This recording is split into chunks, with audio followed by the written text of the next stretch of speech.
Maps, le service de cartographie de Google, un des meilleurs et des plus appréciés, peut être lancé directement à partir d'une adresse que l'on a par exemple dans nos contacts. On a rentré une adresse d'un hôtel à Bordeaux et cette adresse est assortie d'un petit signe qui signifie que on peut y accéder sur Maps.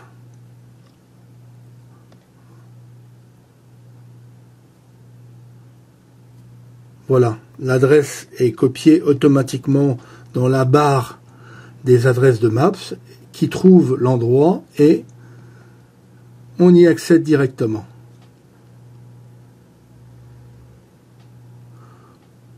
On peut chercher un itinéraire en tapant un point de départ ou un point d'arrivée. On peut permuter. Ce point peut être indiqué directement là ou choisi sur la carte, sélectionné sur la carte. Voilà. Imaginons que je veuille aller à un autre endroit, à l'est de Bordeaux.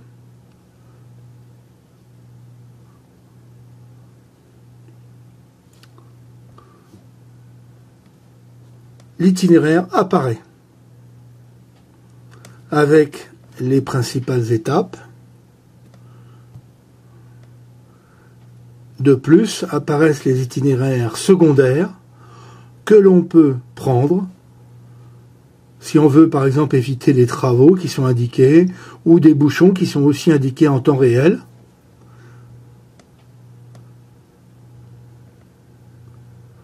Ou si je veux par exemple passer par Bègle. Donc cette représentation avec les plusieurs itinéraires et les incidents qui sont indiqués en temps réel sont très utiles pour faire un trajet automobile. Vous allez avoir tout le trafic indiqué, donc voilà.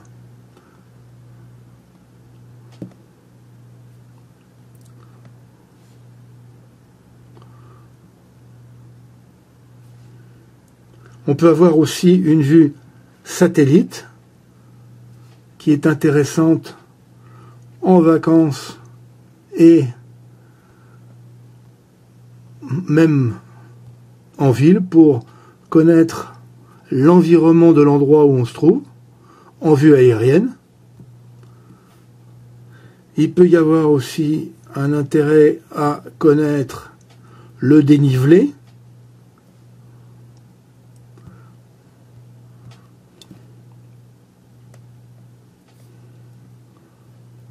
Donc cette représentation cartographique est très complète.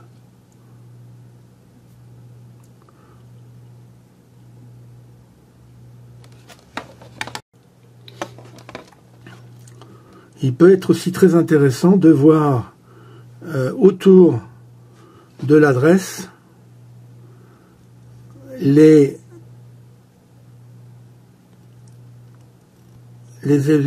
autour de l'adresse une vue de la rue par Street View. Voilà, on voit l'hôtel et son environnement. Ça peut être une indication, par exemple, du bruit. Si on a une place de marché juste en face de l'hôtel, il vaudrait mieux se renseigner sur les jours de marché pour savoir si on peut faire la grasse matinée ou pas. Enfin bon, c'est un exemple, il peut y en avoir bien d'autres, mais Street View est un outil très intéressant pour se promener autour d'un lieu et avoir des vraies vues autour du lieu et savoir ce qui s'y passe.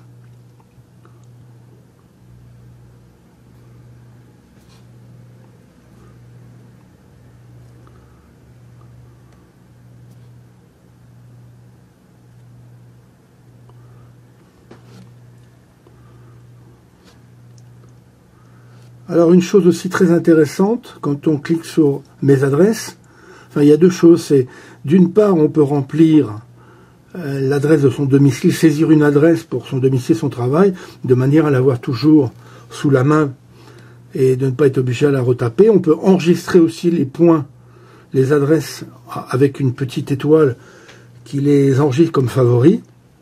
Mais surtout, on peut enregistrer en hors connexion pour disposer hors connexion d'une carte. C'est-à-dire que quand on est en Wi-Fi chez soi, on détermine une zone qui nous intéresse. Admettons que je veuille enregistrer, enfin je veuille me balader autour de Bordeaux. Bon, je vais prendre une zone trop vaste là par exemple, et je vais lui demander d'enregistrer cette carte pour pour qu'elle soit disponible dans le téléphone et que je n'ai plus besoin de réseau pour la consulter. Même si le réseau est inexistant, comme elle est dans mon téléphone, je peux la consulter. Et le signal GPS, qui lui ne dépend pas du réseau, pourra toujours me situer dans cette carte. Donc c'est très intéressant de pouvoir disposer de ces cartes dans mon téléphone au cas où je n'ai pas de réseau. Là, ça ne marche pas. La zone est trop étendue, évidemment. Donc si je choisis une zone un peu plus raisonnable, voilà, là c'est encore trop large, et là, voilà, enregistrement apparaît, c'est-à-dire cette zone-là, je peux l'enregistrer. Voilà, je lui donne un nom, Bordeaux, et pas de problème, je peux l'enregistrer et elle sera à ma disposition, même si je n'ai pas de réseau.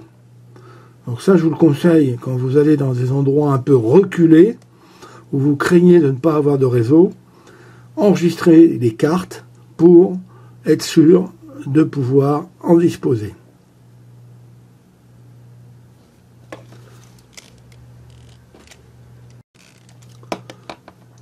Il peut être intéressant aussi, quand on est à un endroit,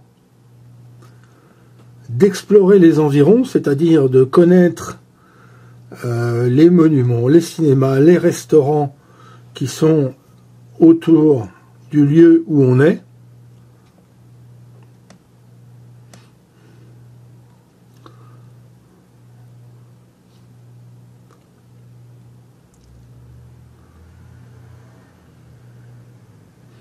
Les galeries d'art.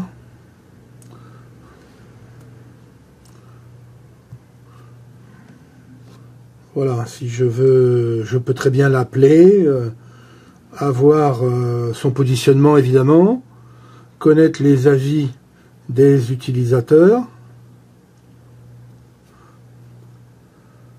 le site web, l'enregistrer comme favori, ce que je vous disais tout à l'heure, on peut l'enregistrer comme favori sur la carte, ou l'enregistrer, elle est copiée dans mon presse-papier, je peux aller dans mon carnet d'adresses, dans mon carnet de contact pour l'enregistrer.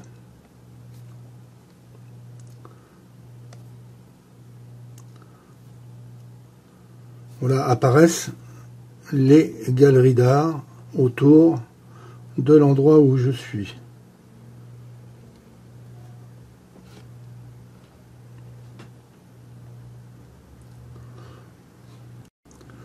Près de l'endroit où on est. On a aussi les supermarchés, les pharmacies. Bon, l'enregistrement du plan hors connexion, on l'a vu. Voilà, c'est un véritable petit répertoire de lieux à visiter ou de lieux utiles autour de l'endroit où on est, ou l'endroit qu'on veut connaître. Donc Maps, c'est bien au-delà d'un service de cartographie. Il permet aussi de connaître, d'avoir beaucoup de renseignements sur les lieux et les équipements publics et privés autour de l'endroit où on est.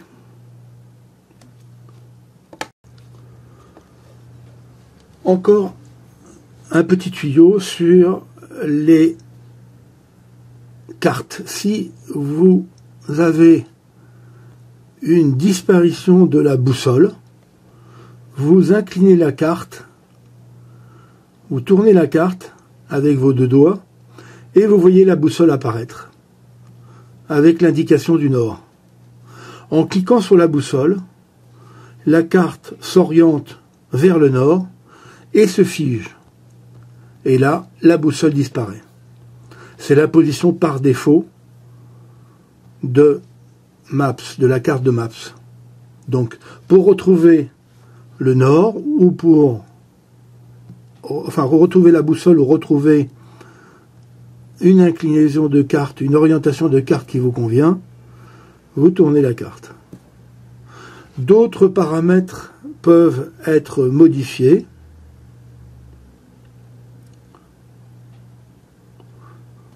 Il y a des conseils et astuces que je vous incite à consulter aussi. Vous avez la possibilité de consulter l'historique, ce qui évite de retaper les choses ou on les retrouve facilement. Vous avez aussi la possibilité d'afficher l'échelle sur la carte. Elle peut s'afficher lors d'un zoom avant ou arrière ou s'afficher en permanence. Les paramètres de navigation, bon, ce sont des choses un peu plus techniques.